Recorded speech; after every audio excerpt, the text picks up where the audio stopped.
Yeah, we are still waiting for one more person, but I think time is precious. So I think we will get started. And I'm very, very excited to see all the people from the early morning over here in New York to all the way to Indonesia. I've seen India, a lot of different countries in Africa, Latin America, and Brazil is here too. Yes, thank you, Carolina. My name is Anna Felt. I'm going to moderate the session today. I'm very excited for this session. It's been long overdue. This is a topic that we have been inspired to, we have integrated into many of our different discussions, but here's a dedicated session to this very, very important topic. It's part of a series of webinars that we do as part of the We Empower G7 program, which we are implementing with the support of the European Union and in collaboration with ILO. So we're also very excited to have Marinaki here from representing the European Union. And we have, for those that are attending our regular webinars, this is the third one this week. We focus on different topics related to women's economic empowerment and specifically to support companies to implement the women's empowerment principles. So today we will start with some opening remarks from Ambassador Marinaki from the European Union. And then we will go into a fireside chat. And Mara, if you'd like to join, you're of course always welcome to join the conversation. But we have Anita, Bhatia from UN Women, Irene, Natividad from the Global Summit of Women, and Sam Mazloum from Mastercard. And then we will talk a little bit about the guidance note that we have worked with different partners to develop concrete guidance on how to build inclusive boards to achieve gender equality. And then we'll wrap up with also a few polls. And hopefully you will have received a lot of information and that you will ponder over the weekend. Ambassador Marinaki, I will give you the floor and to give some opening remarks. Over to you. Thank you, Anna, and I hope you can hear me. Very well, thank you. Thank you. Thank you very much. A very warm good afternoon from Brussels, good morning, good evening to all the colleagues joining this session. It is really impressive to have such a large number of interested participants, and it only highlights how important it is for all of us to stay on top of the latest developments and adapt and adjust our policies to reflect these urgencies. Now, we have 25 years that have elapsed since 1995 and the Beijing Platform for Action, and we are fully aware that women are still struggling despite all the capabilities and educational achievements against systemic barriers to access to corporate boards, to leadership positions, and this is due to unconscious bias among many other misperceptions. And we're also very well aware that women's untapped and underutilized potential in all our societies, putting aside 50% of our capacity, is a luxury that we cannot afford. So politically, as well as economically and socially, and especially after the COVID pandemic, the new grim realities in our working world.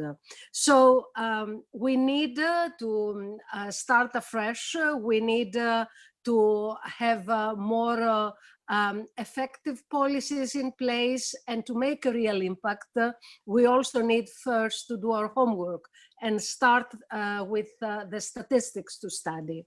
According to the most recent figures from the European Institute for Gender Equality, women still make up less than 30% of the board members and only 8% of the CEOs of the largest listed companies in the European Union. And figures also show that the impact of legislative action is striking. Since 2010, the countries that have taken legislative action have seen a rise of 27 plus 5 percentage points. And this results in 36.5% of women on boards. Women that have implemented non-regulatory measures, they have seen a rise of only 14.3%, that is 28% of women in the on the boards. And countries that have taken no action have seen no progress. So, this means that voluntary measures are not as powerful as binding commitments. And we should also take a paradigm from the respective numbers in politics, where we have also quantitative versus qualitative representation of women, with proportion of women in national parliaments across the EU countries an all-time high of 32%, but still 2/3 are men, and only 1 in 5 of the major political parties in the European Union has a woman leader. So this means that there is still a long way to go. Of course, we observe a better improvement in countries that have imposed quotas. And a case in point, besides the obvious candidates, as it is the case with Sweden or Finland or Iceland, let me refer to Belgium. Belgium has managed for the first time ever to form a government after almost 2 years, 2 weeks ago, which is for the first time 50% women, 50% men ministers, a major achievement. And this shows the way that we need to take a more holistic context in our policy efforts. We need policies to increase the employment rate of women.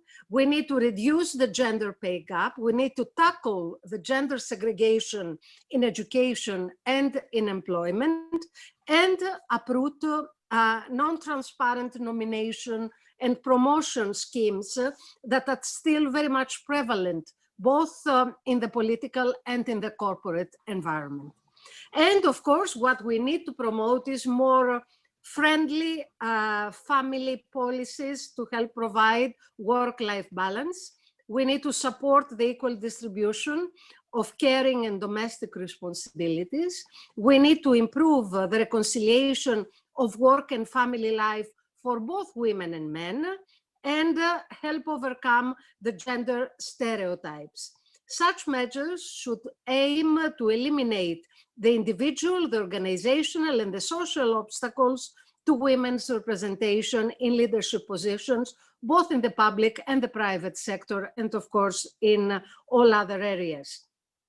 And we aim for diversity to continue, because diversity is our strength. We can only reach our full potential as societies if we use all our talents and diversity in business, in politics, and in our society as a whole. Researchers have shown that women among the top decision makers in legislatures have lower levels of income inequality, and the greater share of women as cabinet ministers exhibit also greater levels of confidence in their own national governments. When women hold executive leadership positions, their companies are more profitable. And also companies in the top quartile for gender diversity on executive teams are 21% more likely to outperform the national average. During these last months in particular, and due to the pandemic, from COVID, we have had a tangible demonstration of women's full capacity in the front lines of healthcare and medical services to lead an effective response against this pandemic. while they also have paid a very heavy price through the exponential increase in cases of all forms of violence against them, including large numbers of cases and victims of domestic violence. To tackle the pandemic, therefore, we must include women at all stages in the decisions for the response and recovery to COVID. And this is not just a global health crisis, it is a political, economic, humanitarian, and development crisis affecting all our societies and all our economies. Now, private sector, it holds a crucial role to play in this context through advancing women's empowerment and especially women's economic empowerment. Against this backdrop, I would like to present the EU policies on gender equality and women's empowerment and how we can engage further. We are aware of the fact that the European Union is among the global leaders on gender equality. Nevertheless, and despite the fact that 14 of our member states are among the top 20 countries worldwide on gender equality, yet none of them has the potential by 2030 to achieve the Sustainable Development Goal number 5, none of them. And this is a reason for worry to all of us. We have already adopted in March the gender equality strategy that promotes a more gender equal Europe through society, and it urges also for better progress on women's leadership. But the important litmus test for us, for me, but also for many of us in the European Union, is to overcome a symbolic and decisive hurdle with the gender pay gap. Overall, in the European Union, there is still a 16% pay gap, but there are great disparities among the 27 member states. Without any action, the European Union as it stands, the gender pay gap overall will not end until 2104. And this means that some of the member states will take even longer. Germany would have to wait until 2121, while Belgium, that we already mentioned, would be almost there in 2028. And Hungary would have to wait until 2102, just to name some indicative member states. And others are close nearby. And of course, this is partly due to the fact that women take a bigger share of unpaid domestic and care responsibilities, much larger than men, mostly due to social norms.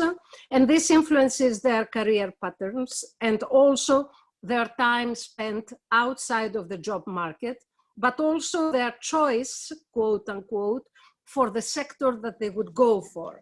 So what we need to do, and we feel the urgency, is to take action on pay transparency, and this before the end of the year. And our discussion today could not be more timely, as yesterday there was a major political gesture in this direction. There was a letter sent from the European Parliament that was addressed to Chancellor Angela Merkel as the current President of the Council of the European Union, with a request to revive the initiative on the women quota and push for the proposal on women on boards, which establishes a goal of 40% of non-executive board members of listed companies being of the underrepresented sex. The directive was originally proposed already in 2012 by then Justice Commissioner Viviane Reding. Now she's also a member of the European Parliament. And at that time, the current president of the Commission, Ms. Ursula von der Leyen, was the German Labour Minister. Time has passed and nothing has happened.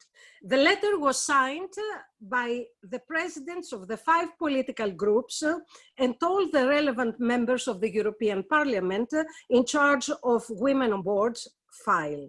It calls on the German presidency of the Council to assume its political and institutional responsibility to bring the directive to the Council agenda and to do this utmost to reach a general approach.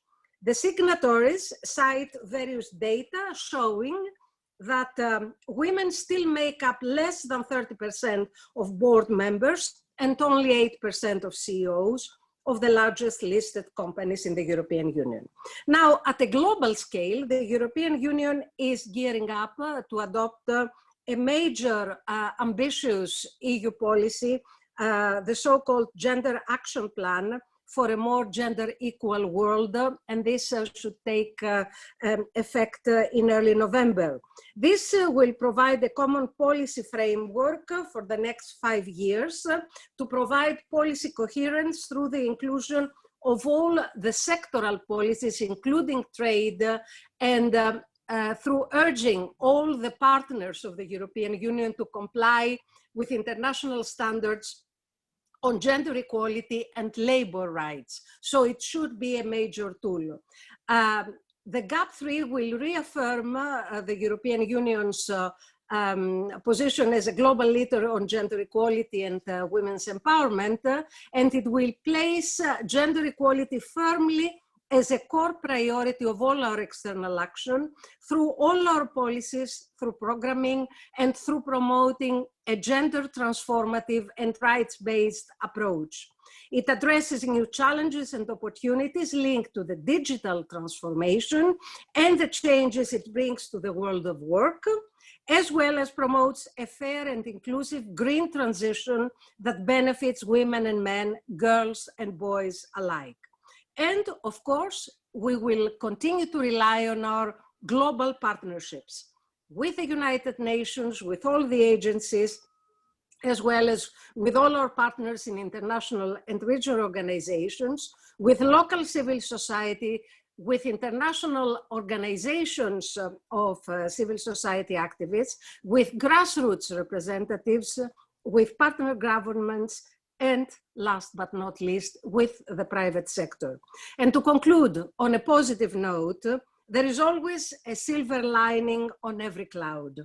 Only if we view this challenge as an opportunity to provide a faster spin to our efforts can we succeed, and this we can only do ourselves. Through all the adversities, we must push harder now to establish women firmer in the center of the decision-making mechanisms, make them part of all peace processes and conflict resolution efforts, and we must turn the global political decision machinery on its head to be able to sail into uncharted waters and tackle the 21st century challenges facing our present and the generations to come. Thank you very much. Thank you so much, Mara, for this. You have inspired a lot of comments and questions in the chat box.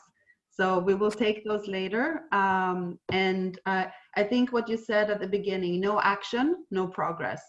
And I think that is what we're all about, is to inspire action to make sure that we are making progress on this agenda. And these years of 2,104, that's shocking. So we really need a lot of action here to make sure that we get to the finish line of gender equality and women's empowerment.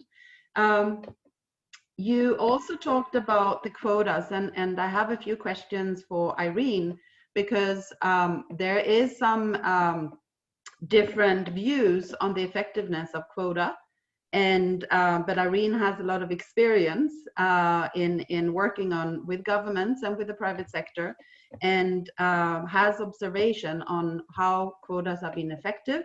But maybe, Irene, you could also show what is the flip side of it, and why are some people resistant to using quotas? Well, quota is a dirty word, has been for a long time. and it presumes somehow that quality disappears. It's absolutely wrong. First of all, in terms of women on boards, as the ambassador said earlier, there's a growing movement in this direction, and I'm just delighted to hear that the European Union is in fact bringing back Vivian Redding's move to have a quota, you know, across. We did a study, I think in 2012, of 113 women who were appointed to French company boards after their quota was put in place. And what we found was the majority of them were corporate executives, about over 60%. There was a portion of business academics, you know, just like deans of business schools, and then very large company entrepreneurs of very large enterprises. And that's sort of the traditional profile, if you will, of a corporate director. Because I really got so bored with this notion that somehow if you appoint a woman during a quota, that somehow she is not qualified. In fact, in Italy, that has a quota of 33%, this woman in the central bank said to me, you know, now nominations of corporate directors has become professionalized, and they're looking at the men in the same way that women are now being reviewed for board seats. And she felt that corporate governance would improve because of quotas. So in terms of how many countries are doing this, when we first started looking at this in 2004, I think there were about 7 countries that had quotas. Now there are, and I'm going to make sure I have it, 18 countries with quotas for listed companies. And then there's another 24 countries with quotas for state-owned companies. That is where government has a large stake, which is actually, you know, in place in many countries of the world. You're talking at airlines, at utility companies, for instance, you know, mining and so on. So for a total of 42 countries now with quotas for women on boards. In 2020, South Korea now says at least 1 board seat must be held by a woman. And some of you will say, well, 1, who cares?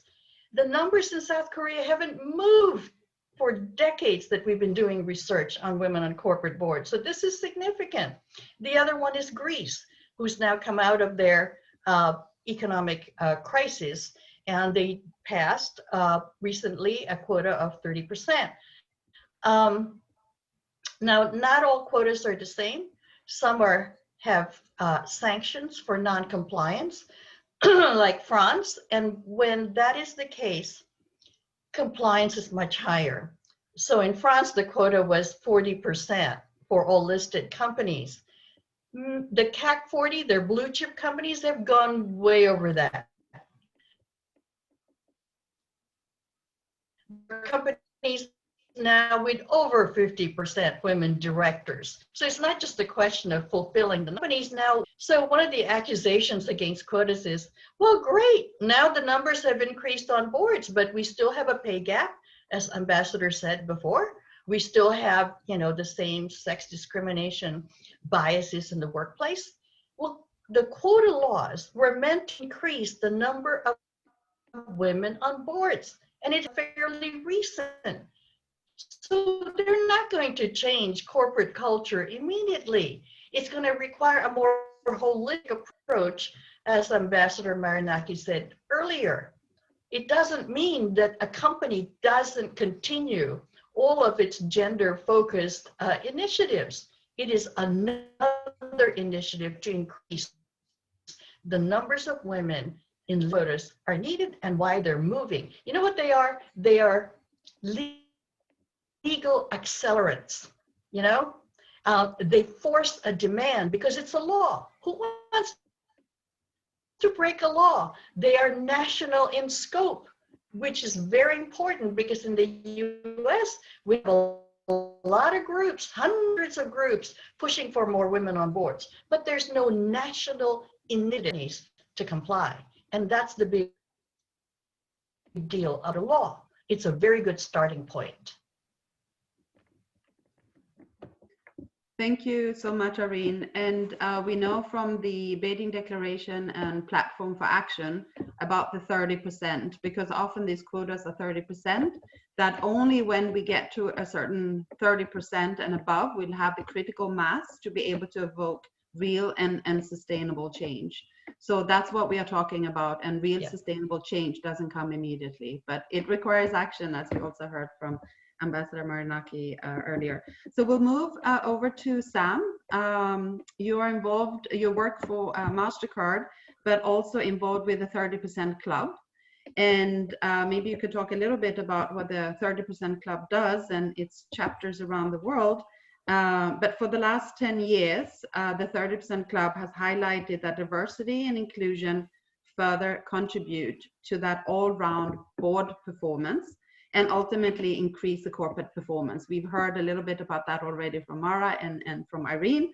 If you could talk a little bit about that. And what has been your approach in driving change and how are you measuring that success?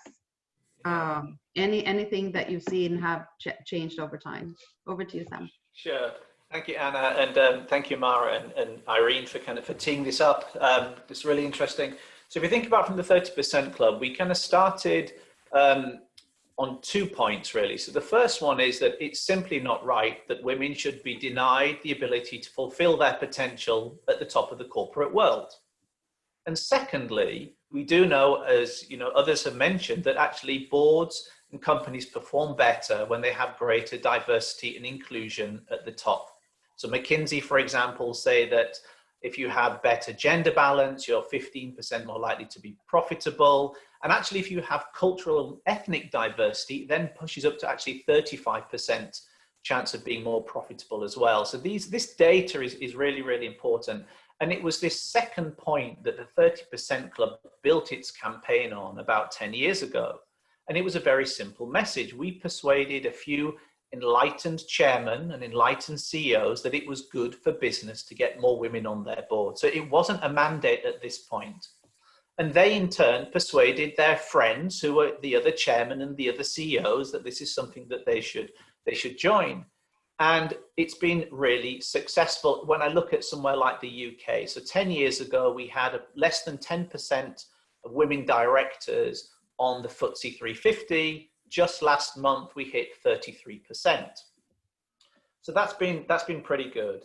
And actually, if we think about this ability of the people at the top, the chairman and the CEOs, to really kind of work together to encourage each other on this campaign, that's been the core pillar when we've rolled the campaign out around the world. And as you mentioned, we're in a number of countries. We're in the US, in Brazil, in Hong Kong, in Turkey, and so on. But what we'd also done is we'd recognized that you need to kind of go beyond that. So what do we need to do in terms of encouraging other groups to put more pressure on? So there's a couple of groups that we typically work with. So one is the government. So sometimes, governments will have their own initiatives. It could be a mandate. It could be that they are also encouraging businesses to increase diversity as well, and we partner with them. The other group that's been really powerful are the investor groups. So around the world, the 30% Club has built this kind of coalition of investors that believe that this is something that's important. So again, I'll give the example of the UK. So we have BlackRock, we have Legal & General Investment Management, and the investor group in the UK that the 30% Club is working with has $15 trillion of assets under management.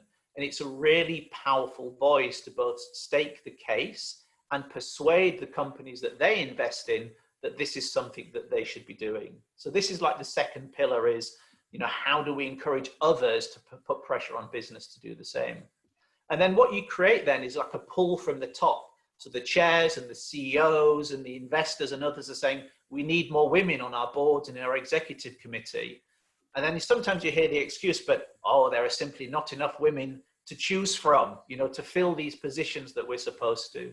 So I thought, well, okay, let's try and remove that excuse.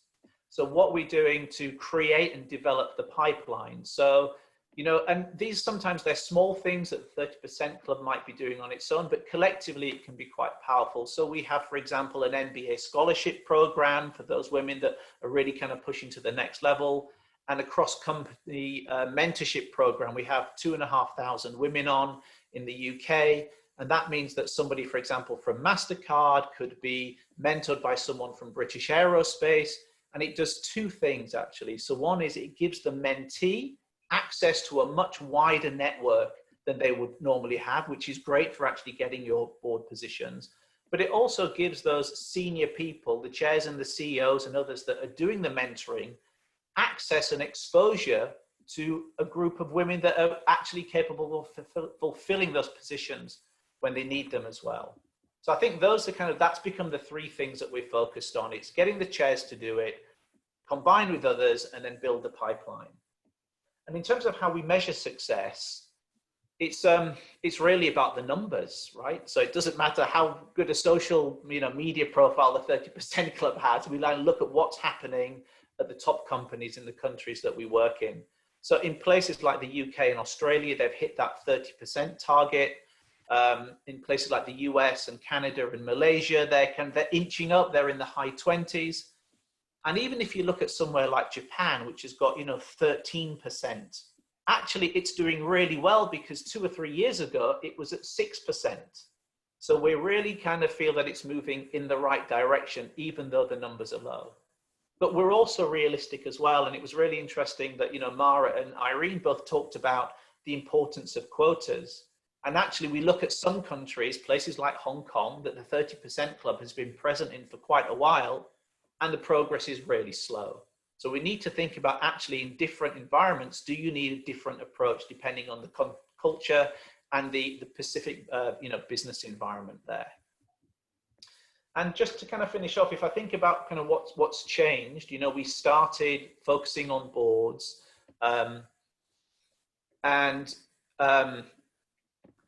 focusing on boards. One of the things that we've moved to now is looking, the first thing I want to pick up is this idea of 30%. So people often ask us at the 30% Club, why only 30%? Surely we're aiming for parity.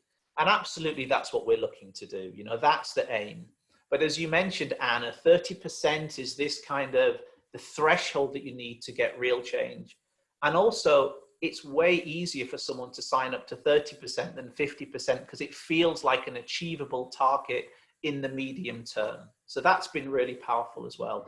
But it's strengthening that message that 30% is the floor, not a cap. And actually 50% is what we're really pushing for around the world. The second thing actually is, if we look at lots of places, you're getting lots of board members. We talked about Italy, we talked about the UK, we talk about France, where you're getting those 30, 40%. But if you look at the number of chairs and CEOs that are women, the numbers are really low. You're looking at 4, 5, 6%. So although you get diversity, a leadership team at the top of an organization, what happens when you look nationally to bring your business leaders together, or globally? If you're looking to CEOs and to chairmen, you're looking at a sea of men. So when you get that cohort together, you don't have the diversity that you should. So that's an important focus for as well. And I love the idea that you have in your principles in terms of getting more women onto board, which is encouraging term limits. Because in the UK, we can see in the next 2 years, we're going to get the turnover about 60 chairmen. So we can call for, actually, why don't we get 30% of those new positions to go to women? We've got lots of directors, lots of people with experience that they can choose from. And so that's a big change. The other big change has been the focus on the C-suite. We've talked about boards. Irene, you mentioned you can bring someone from academia, you can bring someone from consultancy, you can bring someone from law, and you can put them on their boards. But if you look at the executive committee, it's much more difficult. You really need to build the pipeline. So where you find people with 30% of women on boards, you might only find 20% of the executive committee. So we know that's a big area to push on. And the final one is looking at wider diversity as well. So it's really important that a campaign for gender equality doesn't benefit just one particular type of woman in a country. It needs to benefit all women, regardless of race, of social class, of disability, or any other, kind of attribute that effectively doubles the discrimination that a woman might face. And that's something that we're really focused on these days, and we've just included that race in our targets for the UK. So that's where we are. Mm-hmm. Thank you so much, Sam. And you were picking up what we also heard from Mara earlier, that diversity is our strength. Thanks for also bringing in the intersectional lens to this conversation, that it's not only about getting white women into the boards, but to get a diverse group of women that can represent the diverse society. And as we've seen also in research, when the board and the leadership is diverse, its diversity is representing its consumers, it most likely will also increase its sales or its profitability as a company. But we'll move over to Anita Bhatia, our Deputy Executive Director of UN Women, to also talk from UN Women's perspective and from your own, Anita. Why is gender parity in decision-making bodies, such as the corporate boards that we're talking about today, so important for achieving gender equality? And why does this need to be a priority of all stakeholders? Well, thank you very much, Anna, for the question. Good morning, good afternoon, good evening to everyone. Really a great pleasure to be here with all of you today. And really nice to see my old friend Mara, and to see you, Sam, and Irene. Really, really great panel to be on. Just a delightful way to start, well, not start, I started a couple of hours ago, but a delightful way to spend a Friday morning on a really important topic.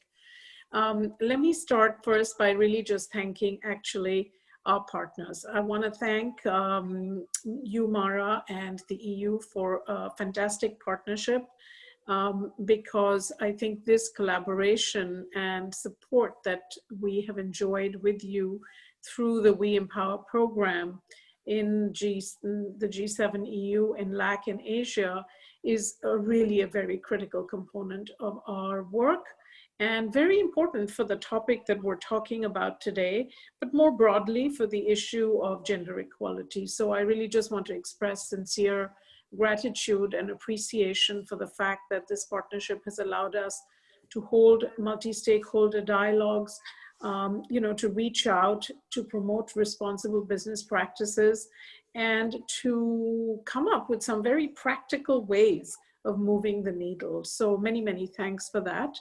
And I'd also like to thank the ILO for being such a great partner.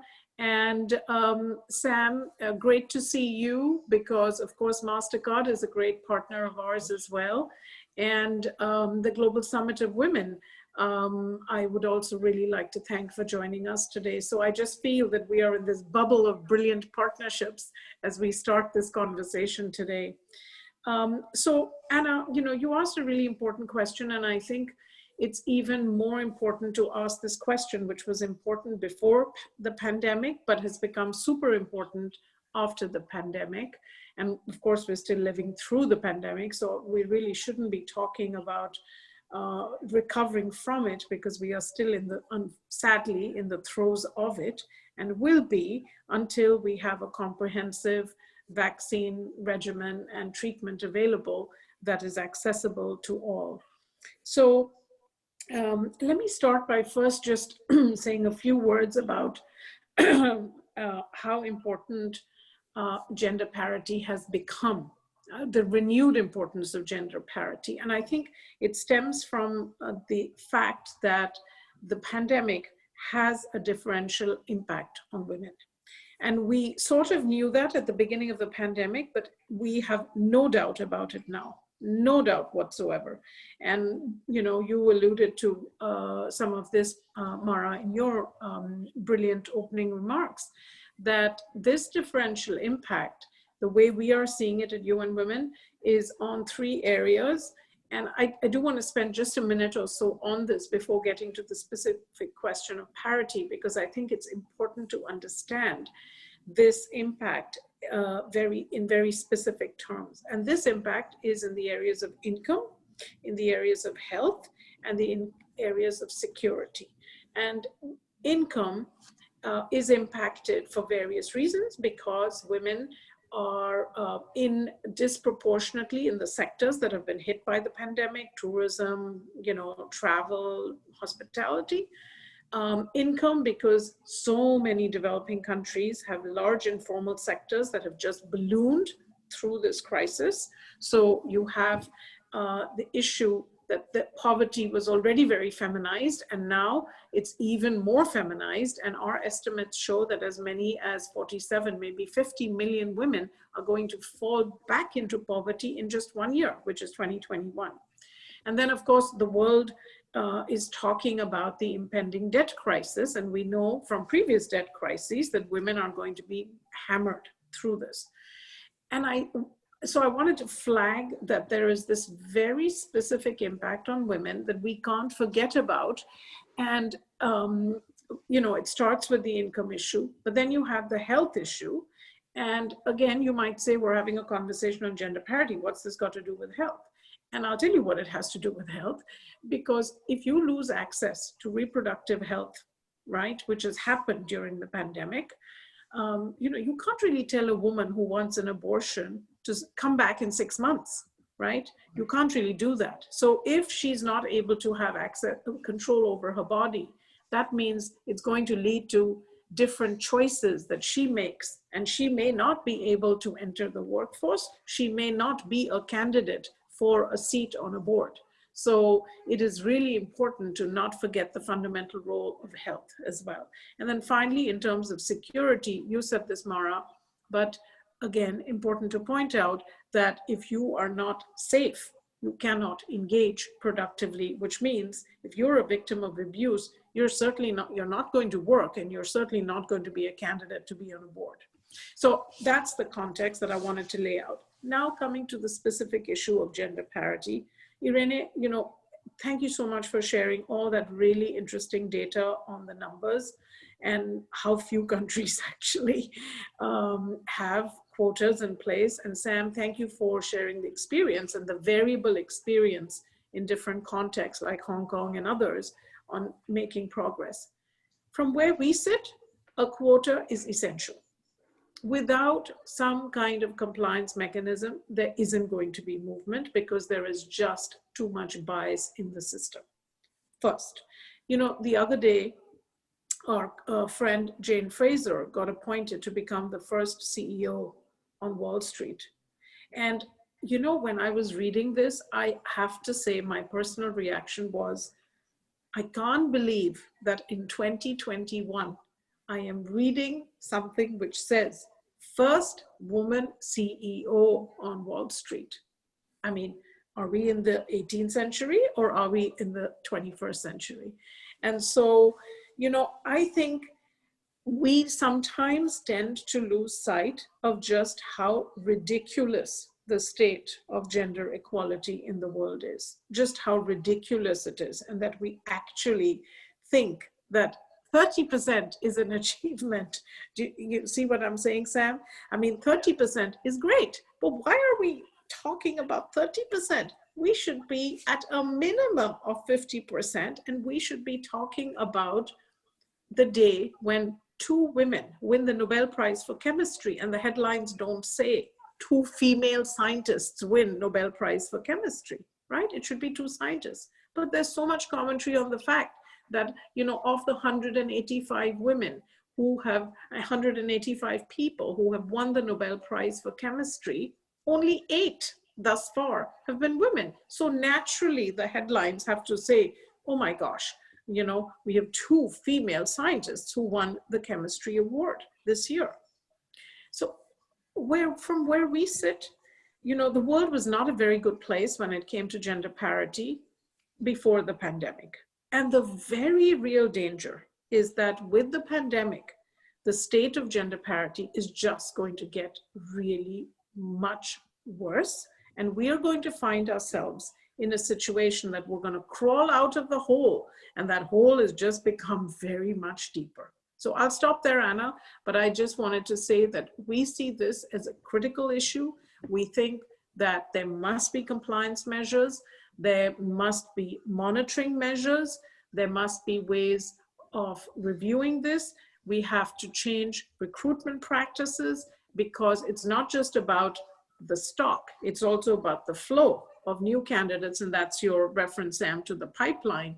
And so wonderful, Mara, to hear that, you know, there is this push to renew Viviane Reding's proposal and to really make this a core and fundamental pillar of EU policy. So I think we do have to feel to go into solving this problem in a hopeful way, but with really a very hard-nosed attitude towards recognizing just how deep and structural this problem is. Thanks, and over. Thank you so much, Anita. And we are getting a lot of questions and comments, and everyone gets inspired by your remarks. But we are moving quickly towards the top of the hour. So I'm going to ask generic questions to the three panelists, and also weave in two questions that we have from the participants. It is about good examples. So I'm just actually looking for Irene. Did she fall out? Because I wanted to call on Irene, but I don't see her.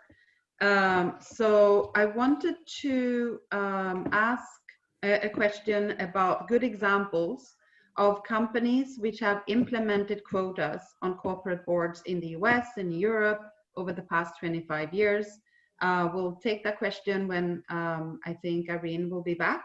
But I know also that Mastercard itself, as a chair of the 30% Club, is also doing a lot of good work and to work on the pipeline and the pool of talented women. We had a question for you, Sam, about how women could get ready and prepare themselves for such positions, if you have any recommendations and tips on that. And we'd also like, of course, hear from Anita on what UNWomen is doing to advance women in leadership positions. And what are some quick recommendations for our web signatories? I'm wondering where our dear Irene fell out, but there's also a question towards you, Mara, so maybe we will have time for that in a little bit more on the EU Parliament. But there was also a question, I think inspired by Anita's remarks on the COVID. It seems that there is an excuse now to put legislation on hold because of COVID, that could have advanced this agenda. So any reflections on that? But we'll go straight into Sam until we see Irene back online. Over to you, Sam. Thank you, Anna. So look, in terms of the way that Mastercard thinks about gender equality, you know, we look to put a lens across the whole of our business. And so that means that we look at what we can do for our people, what we can do for our markets, so the consumers that we serve, and what we can do for society. And I think your point, Anita, that, you know, if we look at what's happening during the pandemic, for us, it's been really important when we think of women actually as consumers of our customers, what we can do for them. So we made a commitment during the pandemic to actually extend our financial inclusion goals from what was 500 million people to 1 billion people over the next 5 years. But we also looked at the number of SMEs, micro businesses that we were going to include, and we set a target there for 50 million. Now, in the natural scheme of things, probably about a third of that engagement would go to women-owned businesses. But because we know women are underserved, we know they're really struggling during the pandemic, we made a specific target that half of those, 50% of the funding and the work that we're doing, is going to go towards women-owned SMEs. And we think that's really important, and particularly to get them working online, accepting digital payments, familiar with cybersecurity and all of those things which you need to be able to trade in a, you know, post-pandemic and a pandemic world. So that's been a really great commitment, I think, of ours, and something that other businesses could look to. And we've also looked at what we can do for our people as well. And so when we think about that is we look at, first of all, looking at gender pay gaps. So what we did, we've done an assessment for every single job across the whole of the world. We're in 200 countries. and to make sure that men and women doing the same jobs are paid equally. And then we looked, and that is, so dollar for dollar, that assessment and that, you know, kind of, that has been done. Those adjustments have been made. So we're really happy there. And then we also look at the pay gap. Now, we do have a pay gap in Mastercard, but it's 8% globally. So women are being paid on average, you know, 92 cents for every dollar that the men are earning. But that's a reflection of the fact that the men are in more senior positions. So we know that we need to get more women into senior positions, but we've done the analysis and we're looking to see how we might address it. And so one of the things that we're doing is we're looking at how do we develop our pipeline. So there was a question about how do you get more women on boards. So as a first step, something that's really good is we're looking to match our senior women with not-for-profit boards. It's a really good way of getting your first board position, getting that experience before you can move into a corporate board. So that's an active program we have in the US and we're looking to roll out into other countries. We also encourage our own women to present to our own board. And Anne, who I know Irene and Anita know quite well, she's offered to mentor each of those women as they're preparing to present to our own board as well, to encourage them to get the best performance that they can. And then we look at the middle layer. So McKinsey have done some research that said, actually, you know, we've got 50% at entry level and then 30% women in senior positions. So what's happening? What's going wrong? And it's at that first management level where there's a fall off.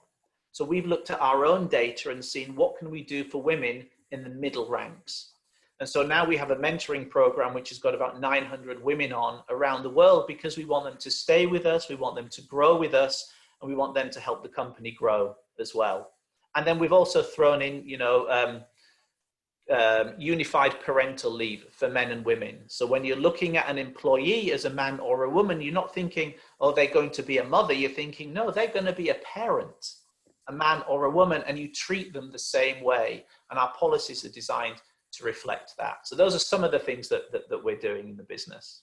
Thank you so much, Sam. And welcome back, Irene. We were talking a little bit about good practices. And I know you have a few examples to share. So over to you, Irene.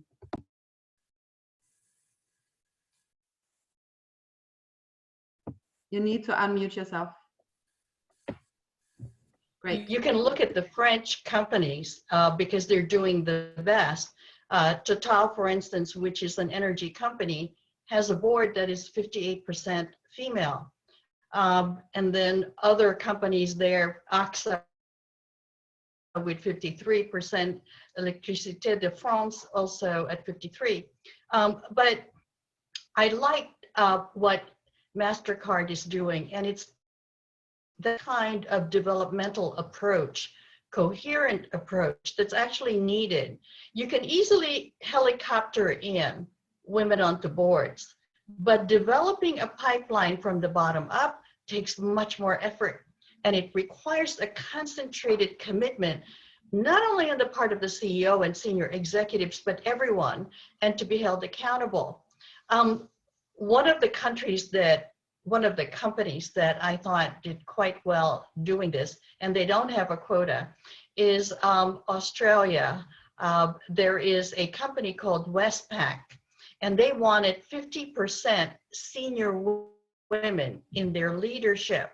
It took them 10 years, and they held everybody accountable from, you know, mid-level supervisors all the way up. And on their 200-year anniversary, and our summit happened to be there at that time, their CEO announced, finally, they reached 50%. And I mention this because it takes that kind of, it took them a decade, and it was something started by a prior, they're sort of unusual that way. And it's something I've not seen in other companies. It's good to set targets. You know, Sam was talking about how the 30% club based in the UK's approached its trying to reach more women on boards. In the UK, Lord Davis was tasked by the government to do a study on, you know, where are we in terms of women leadership, and they saw that their numbers were horrible. So he set a target initially of 25% for the FTSE 100. Well, by a certain year, I think it was 2017, they reached that. Now they set a new target of 30%. They're going to surpass that. Whether it's quotas or targets, you need a goal, a numerical goal, a national numerical goal in order to move the needle. And internally, you have to set that goal at every level. In the US, we're not going to have a national quota. That's not how it works, although we have a quota in California. What has worked is something that Sam had mentioned. I'm part of something called the 30% Coalition funds. California State Pension Fund, Teachers Pension Fund, New York State Pension Fund. This is several. We wrote to companies that didn't have a single woman director and as shareholders. And now over 300 companies, totally driven from the bottom up, now have a woman director. That's how the US works, on the basis of votes. When CalSTRS, CalPERS, or the New York State Pension Fund leader, or if there's no person of color, pension fund has 1 million shares of ExxonMobil. That's a lot of votes. So I don't care anymore what strategies used, whether it's shareholder-driven, target-driven, quotas, let's use it. The point is to do something. Where we lose is when we do nothing. And so it requires commitment, leadership, persistence, and ongoing trust that somehow women will add to the betterment of our business community. And they will, and they do. Thank you so much, Irene. And Anita, if you would like to talk a little bit about UN Women's work. Yes, well, look, the foundation of our work in this area is the women's empowerment principles, because that is a bedrock for our engagement with companies on a range of issues, but particularly on this. And of course, we leverage that to produce knowledge products and think pieces that can be influential. So, we have recently published, for instance, a guidance note on building inclusive boards to achieve gender equality. This is something we share with our company counterparts. We look at good practices. We came across this good practice where, I think it was BNP Paribas Asset Management, where they have said very clearly that they have very strict standards about how many women they need to see on boards before they can approve, certain candidate slates. And so there are these sorts of initiatives. There's also been recently the 2X challenge, which during the recent, at the G7, where there was this focus on financial inclusion that extends to looking at participation on boards as well. And we know that there are a lot of ongoing efforts globally to push this agenda, which we partner around. But I think the key thing is that in addition to the WEP's principles, the WEP's guide, the WEP's action card on gender parity, which we also have disseminated across the globe, we have ways at UN Women to keep up the advocacy and the dialogue, and importantly, the focus on this issue.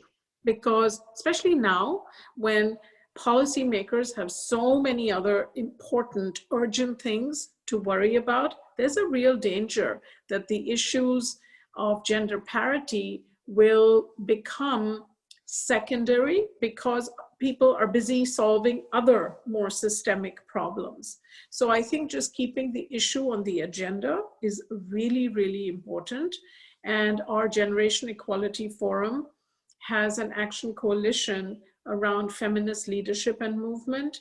The topic of next year's CSW in March is around women's decision-making and leadership.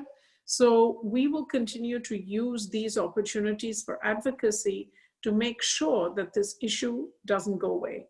And I want to say one other thing on the stock and flow issue.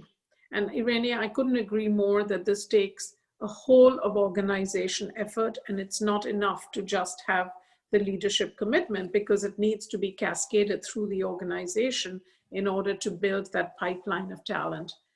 I have to tell you, I have often wondered whether recruitment should shift to 75, 25%, 75% women, 25% men, because it is extraordinary to me to see the funneling that happens. And the funneling that happens where you have 50-50 recruitments, and as you were saying, Sam, by the time you get to the top, that funnel, that inverted funnel has become like this. And somehow, you know, you start equal, but then by the time you get to the top, it looks like this. And you're like, well, wait, but what happened to all the women, right? You hired all these women, and then all along the way, not everybody was off having a baby, right? So there's something else going on here. And that something else is systemic bias. It's lack of mentoring. It's lack of real focus on the issue. So I have wondered, I wonder if we had a radical policy suggestion, which is let's change recruitment and have 75% women. And so then maybe if you have many more women entering, that by the time you funnel, and you know, if you're starting like this, that maybe by the time you funnel, it'll look like this and not like this. So anyway, just something I've been thinking about. But thanks for the question, Anna, and back to you.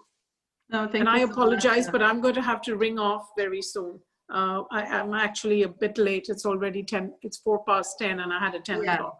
Yeah, So, no, it's fine. It's fine, Anita. We are wrapping up. We will just hear the final comment from Mara on the questions on legislation. And then we will run a few poll questions and then we'll close. So it's fine, Anita. You can jump off if you'd like. Thank you. Thank you. Thank you very much. And thank you to my fellow panelists who have raised all these important points. I cannot agree more that indeed it should not be 30%. It should be 50% to which we should be aiming for. I don't see the reason why we would compromise on a lower than a full parity number. And also I would like to highlight as a general comment how important to see women in leadership positions also as role models for the younger generation and also for the lower employees in the career ladder. Now, on the new directive, it still awaits a political approval, a political green light to enter the negotiation room and start being discussed. It has not yet had the first reading after 8 years. So this is why it has been put forward as a very strong political request by all the political parties of the European Parliament to the German presidency to be able to take up this political responsibility and use the current timing, which is very opportune in order to introduce for discussion and ultimately for adoption this directive, which would be expected to have also an additional positive ripple effect for gender diversity throughout the career ladder, and would also include positive elements to increase the transparency in appointment procedures beyond, of course, the effect of realizing the principle of equal treatment among men and women by setting a framework for the companies, and also to promote the existing talent pool of both female and male candidates in at all levels. So we are confident that there is a political strong wind in the right direction, and we have also promises that have been made at the highest level for making headway on this important file. And we feel that before long we could take it up and indeed mark a new page on the inclusive participation of men and women in the economic sector, in the private sector, but also beyond that. It affects the whole of our societies. Thank you, Anna. Back to you. No, thank you so much.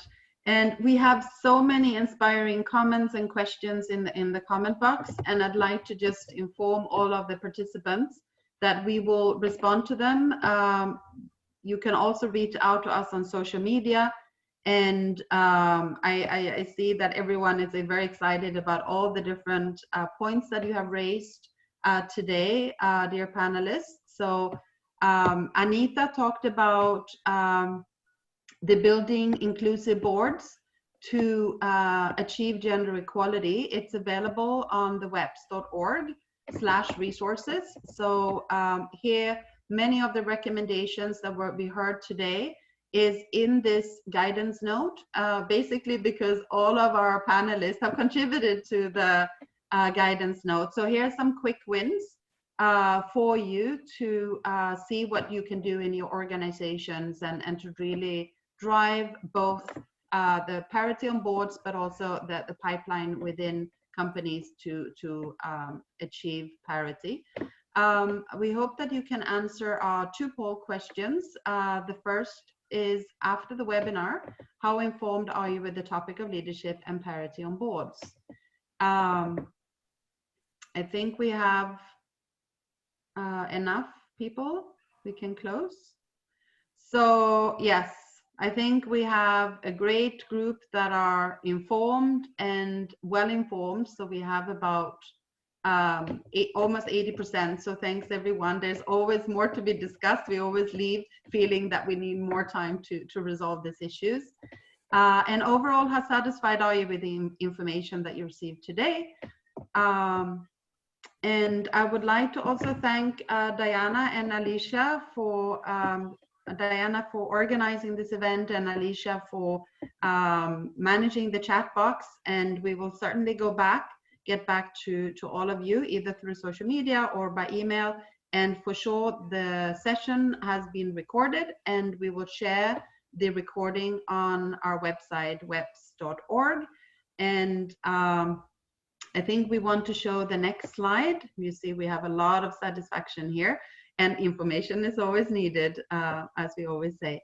Diana, if you can go to the next slide, we'll also just promote our next event, which is on 19 October, which focusing on investing in gender responsive companies that we are collaborating with FinDev Canada in organizing. So we'd like to invite you to that one.